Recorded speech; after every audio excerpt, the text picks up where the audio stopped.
So I'm here at Bonhams Cars Online. It's been a while since I've been here, but they're having an open day, or kind of an open morning, their May muster. And I think they said they've got about 300 cars potentially coming. Subject, of course, to, well, would have been subject to the weather, but the weather's glorious, but also subject to reliability, I guess, if you're talking about classic cars. Anyway, I'm going to have a see what they've got in store as well. Got some interesting things in there, and have a little look around what their customers have brought.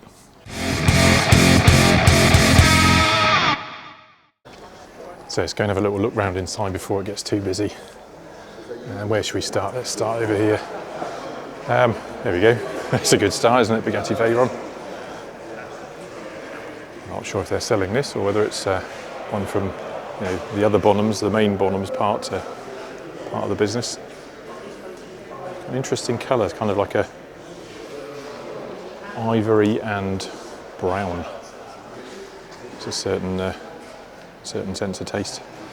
Bunch of motorbikes, less my thing. And this, I think there's going to be renewed, well, probably is renewed interest in commercials because you don't see them very often. Don't even know what this is. George Richard Puto. Don't know. Never seen anything like that before. But I'm guessing that's 20s, maybe 30s. Aston Martin Virage Volante. Got an E-Type project in the corner. A couple of Jags. A couple of Bentleys, no, 3 Bentleys. Nice. Golf GTI, is that the Mark II? What have we got over there? A V8 G-Wagon. Again, I don't know how old they are. It's hard to tell the age of a G-Wagon because even the older ones have been tarted up and shape didn't change a great deal. Volvo Estate, is it the 240, is it? Already sold now. Proper big old wagon, another big Bentley Continental. Aston Martin Vantage. It's the sort of facelifted second gen. And just finish off up behind these. MGB. At the end there is an Audi TT and I think a Vauxhall Monaro, which I'll go and have a quick look at in a bit. Let's go down the line then. Fiat Spider.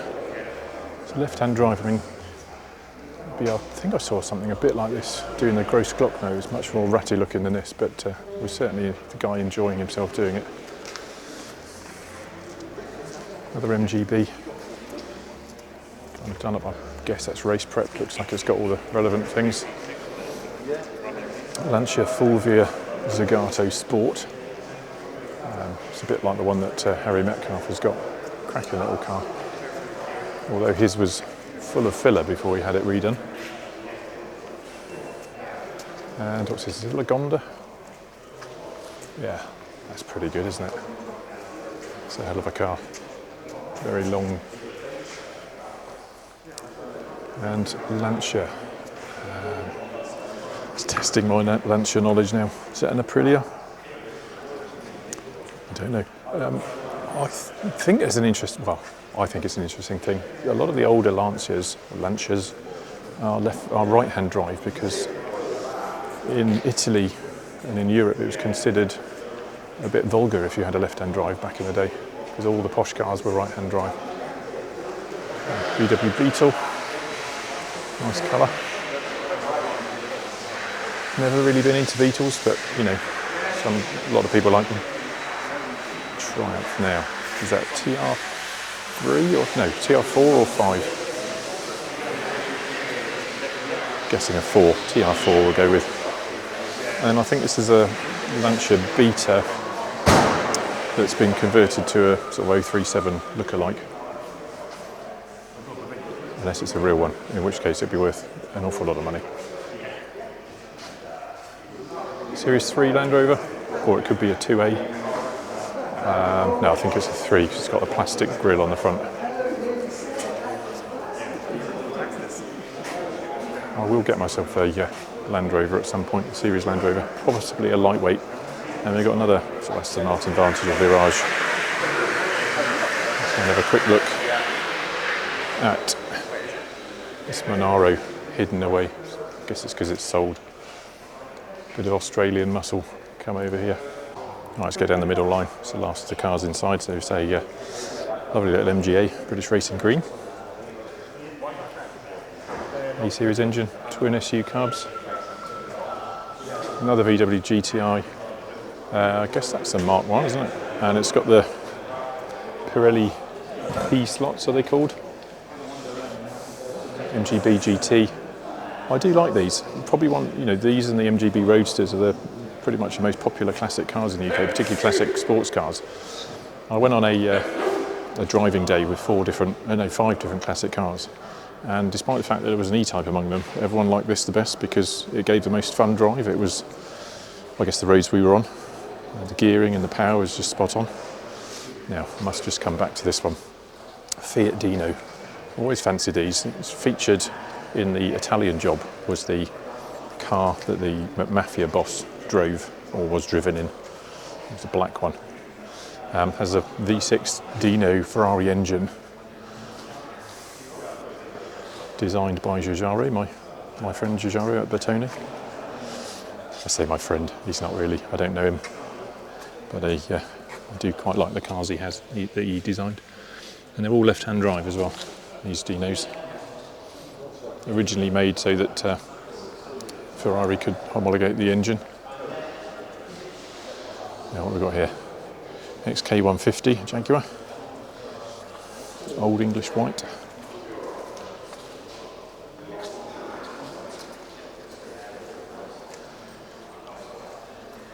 See a bit of an improvement on the XK120s and 140s, but I guess you lose this sort of coach line down the side. The swooping curves of the 120 are kind of gone by this point, which is a real shame.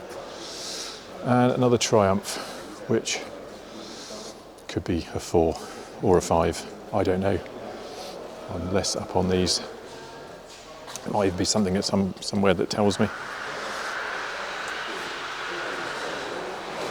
Then again, here we go, a 4A. There you go, I was wrong. It wasn't a 4 or a 5, it was a 4A. Another lovely big Bentley. I mean, you just imagine, that's just incredible. I don't think they're an awful lot of money though, given how much car you get there. That would just be superb. Imagine rocking up to a supermarket or something like that. You'd need a few car park spaces, wouldn't you? And then last, but by no means least inside, this Reliant Scimitar.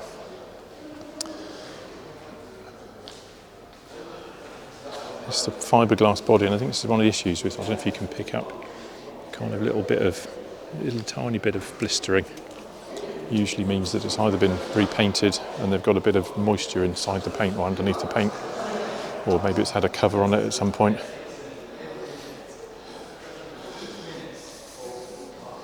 Much derided over the years, but I think these are something to have now. My brother-in-law's just got hold of one and he's busy fettling it. He's going to end up painting it himself though, that's the problem, because even painted, it's not worth what a paint job would cost. So he's going to try and do it himself.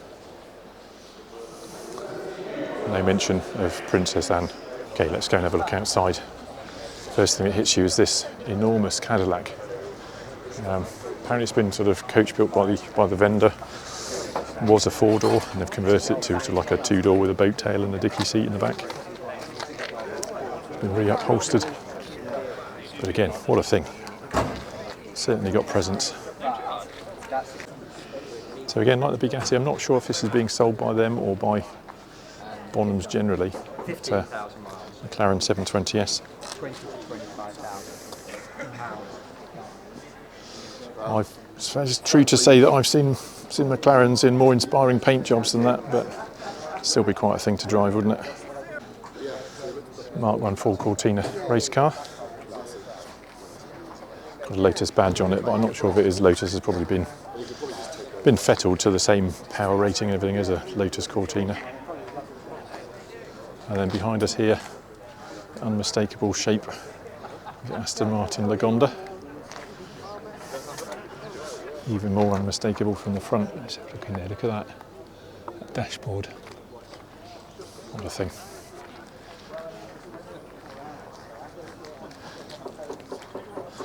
got to be one of the biggest wedges out there, isn't it? As you might know, I'm pretty partial to a wedge, what with owning an Esprit, but that just takes it to the next level.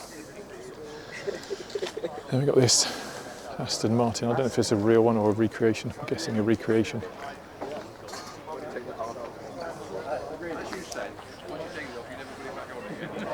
And this enormous Defender apparently has a 6-litre Cummins diesel engine fitted into it. I think it's the thing with Defenders and Land Rovers generally, they're eminently customisable, aren't they? And there was a time when everyone kind of did something a bit like this after the film Spectre. But this again takes it to another level, doesn't it? It's beyond Spectre. Okay, just quickly look down the line. Another TR4A over there. Porsche 911 Carrera with a whale tail. Lancia Delta Integrale. I got told off for not featuring an Integrale on my last video on at the Scramble, and I guess it was partly because I was looking at cars I hadn't seen before, but also because strangely I never really got the Integrale. Never really did it for me. I mean, I get it, I understand the appeal, but I wasn't ever into rallying, so I guess that never appealed in that sense. Also, I used to work with someone back in the 90s who had one, and to be honest, they were a bit of a dick, and that probably put me off. Porsche 911 Targa. Again, I think that's that classic look. It's the pre-impact bumper, so original Targas. It's lovely. And for reasons unknown, I don't know whether it's leakage or what, but Targas were or are less costly than the full fixed head coupe. But personally, I'd prefer them. Let's go back down this line then. So, Jaguar S-Type. So it looks a lot like the Mark II, but has a bigger boot and a bigger sort of taller back end, allegedly borrowed from the Mark X. We've got a DB7 Volante. Now this is guided at around, I think it's 18 to 23 or 18 to 25, something like that. So for around £20,000, you get an Aston Martin drop top. Oh, it'd be just beautiful, isn't it? Why are DB7 so cheap? And then 911, I think it's a 997. Again, I'd always look for cars in more inspiring paintwork than maybe just grey. But I still quite fancy one of those. And these picking up as well, Jaguar XJS. I think since a couple of celebrities have bought into the idea of an XJS, I think Chris Harris included, they've really, sort of gone up in terms of appeal. And finally, in this little bit, we've got a couple of minis, mini van, nicely done, looks beautifully done in fact. Lovely paint job on it. And I don't quite know what this is, but it's fantastic, isn't it? Little art car. Certainly would stand out. And again, I think probably alongside MGBs, Minis are probably the most popular classic car in the UK, which is fantastic. Okay, so pick out some highlights of the customer cars that have come here. A Porsche 356, and I have no idea what that is, but it does look nice. I've just been reliably informed, it's called a Formosa. So, kind of a kit car. A couple more to pick out. It's a Ferrari 599 GTO. It's a beast of a car. And another classic 911, beautiful colour.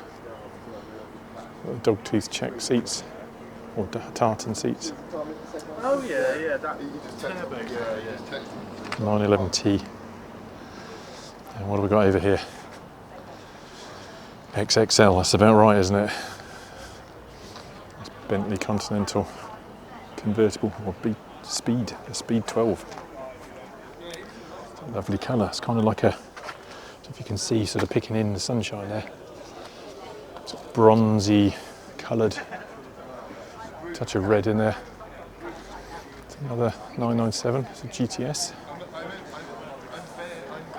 And I've just skimmed past, there's a handful of BMW M's around. I know less about them and they're less my thing, I guess. But I do like this Alpha 105, which one it is. Simplistic kind of interior. It's a GT 1300 Junior. So this was, talking about Giugiaro earlier, this was his student project fundamentally. He was asked to create a kind of a two-door version or coupe version of the four-door from Alfa Romeo. And I think he's done a pretty good job. Lots of different variants of this, but all of them sort of desirable. A couple more cars arriving. Porsche 944.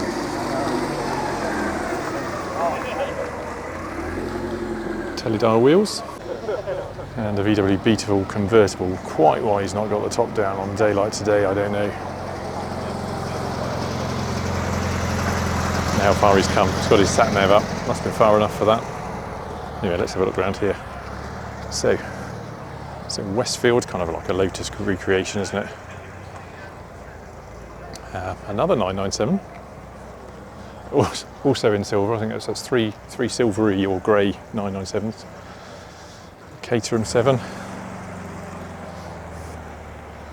Another XJS convertible, this one. Let me know what you think about having leapers on the bonnet. These big cat sort of mascots on the bonnet. A bit unnecessary when you've got the growler there as well. And is that a 993? Someone will correct me if I'm wrong on that one. John Cooper Works Mini and another XJS. Also with a leaper. What is it about them? So Mercedes SL350 is similar to the one I had. I think this looks like it's got a bit of different, maybe an AMG body kit on it. Yeah, I had one of these in sort of a nice bright blue. Maserati cams in. I'm not sure if this is the one I saw the other week at the Scramble. Possibly. Maybe it's a different colour. I can't remember. And another 911, I think it's a 964. Kind of only seem to know the 964 because you've got that big kind of chin, big sort of chin bumper.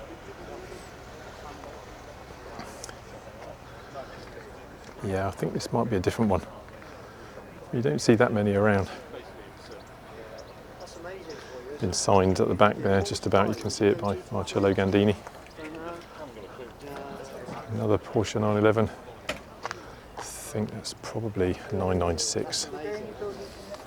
If I go around the front, I will be either proved wrong or right. I'm right, it's 996. There's the VW and the 944 that I mentioned. And there's another R230 SL.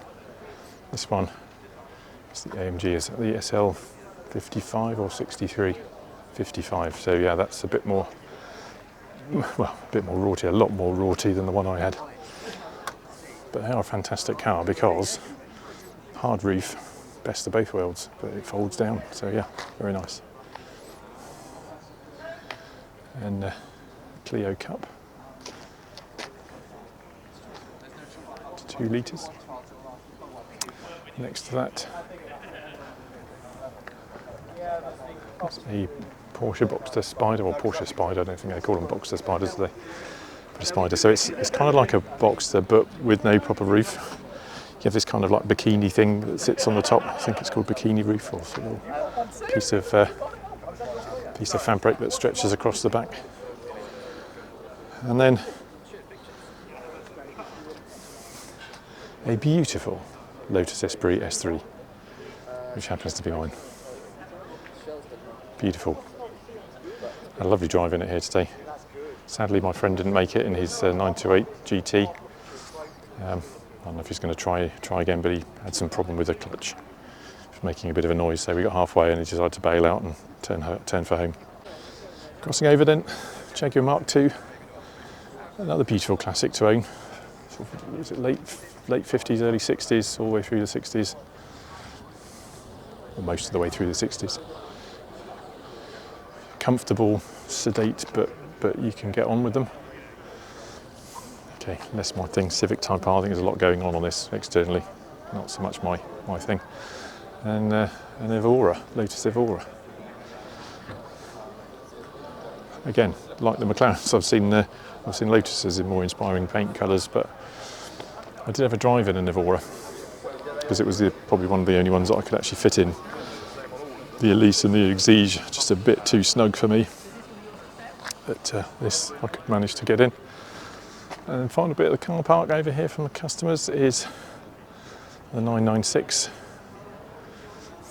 I don't know if it is a GT2, could well be. Got all the body kit. No rear seats, yes, it's a GT2 allegedly. So a bit of a weapon. And then another Spider, again in a nice colour. Maybe this is the thing, Porsches are a bit grey. There's a couple of nice coloured Porsches here today. And then finally, another couple of BMW M's I'll skip over, but there is the Z3M.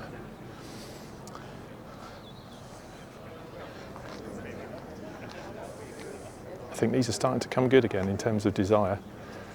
I mean, some people have always liked them, but there was that period where it sort of seemed to be a bit old hat, but it's becoming a modern classic, I think. And then finishing off with MGB GT, a post-1974 one with the rubber bumpers, but nonetheless, still a good-looking car. I think at the same time they redid the interiors, and sadly for people like me, it made them a bit harder to get into, a bit less headroom, a bit less legroom. But a good drive nonetheless.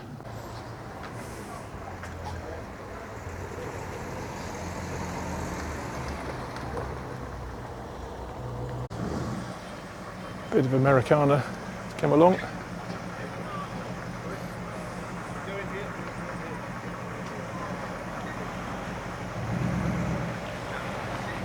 Ford Galaxy.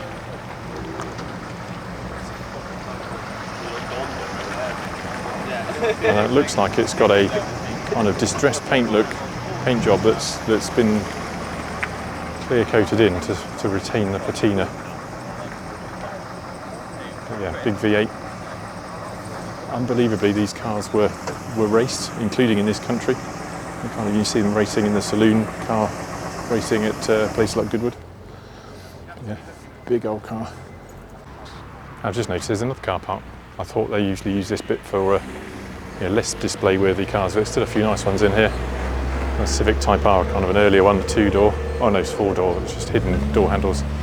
Morgan, another 997. And a Mark I Toyota MR2. A two-tone paint job. It's a Mustang. So I did have a drive of one of these. I did quite like it, but it's a very agricultural gearbox. It's a manual. These were the first generation. I think it looks like an early one of that first generation of ones where they actually created them with right-hand drive from the factory. And what we go over here, Lotus Exige, Aston Martin Vantage over there. Ariel Atom, someone's had an interesting journey in that. And another 993.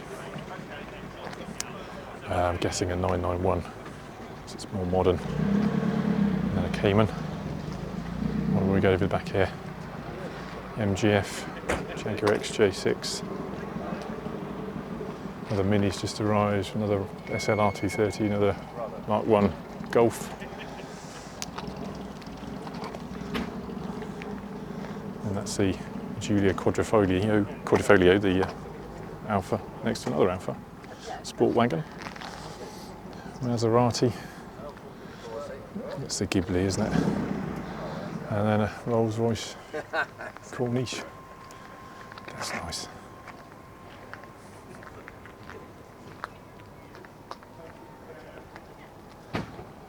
Stunning colour.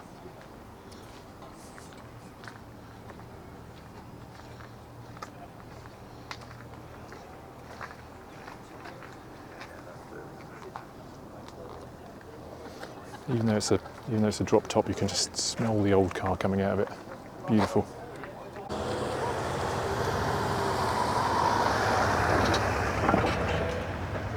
So assuming that's a real Bentley, that's one of the kind of pre-war cars that's actually doing well.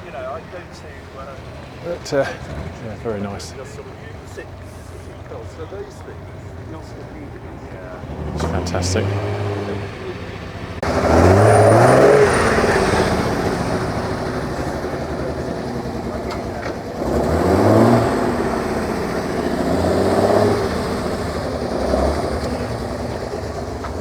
It's lovely. Austin Healey 3000.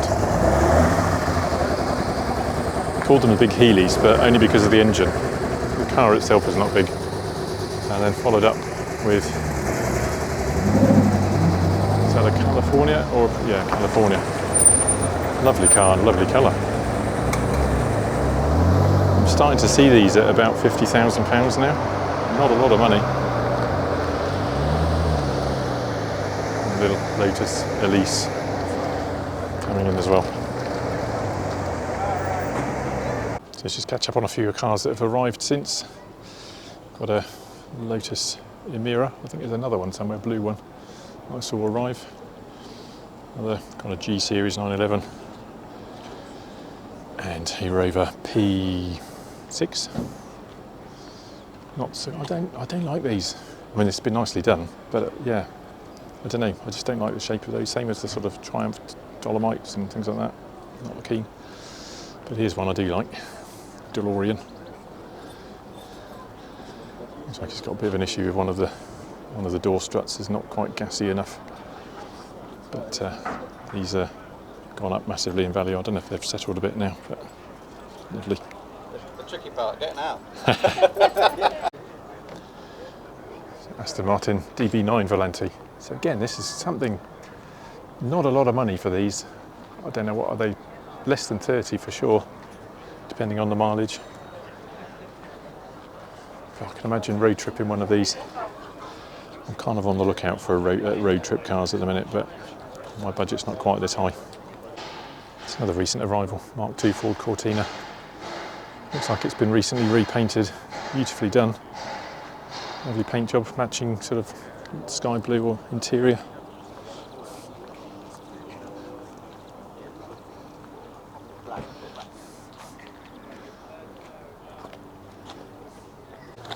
Yeah, here's the blue Emira.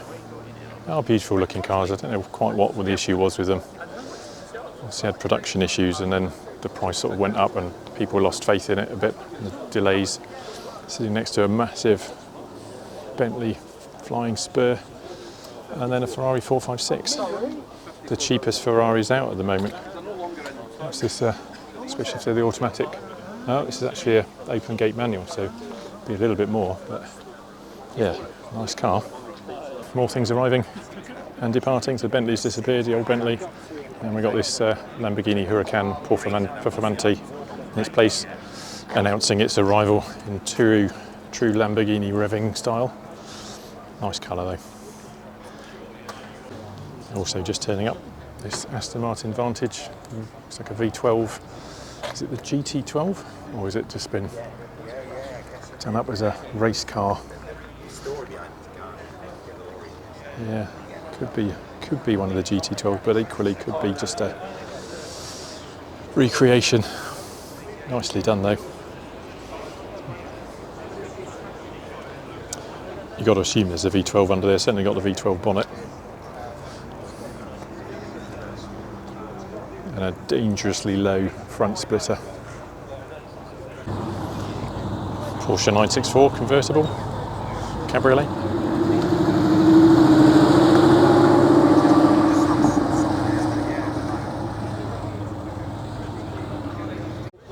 This is a mark that you don't hear much of these days. Armstrong Siddeley. Quite a beast, isn't it? Obviously it's a kind of a limo type car because you've got the glass dividing panel between chauffeur and those in the back, who, if you're sitting right in the back, will be enjoying a very nice open top drive today. Lovely.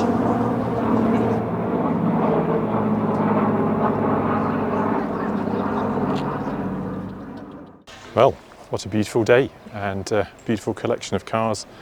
Not just the ones for sale, but the ones turning up, the sort of customer cars. So I think I'll call it a day there and just enjoy a bit more chatting to people and capture any other cars that turn up. Thank you very much for watching. Don't forget to like, make a comment. What was your favourite car here? What did I miss? What have I overlooked? And I'll see you next time. Thanks for watching. Bye bye.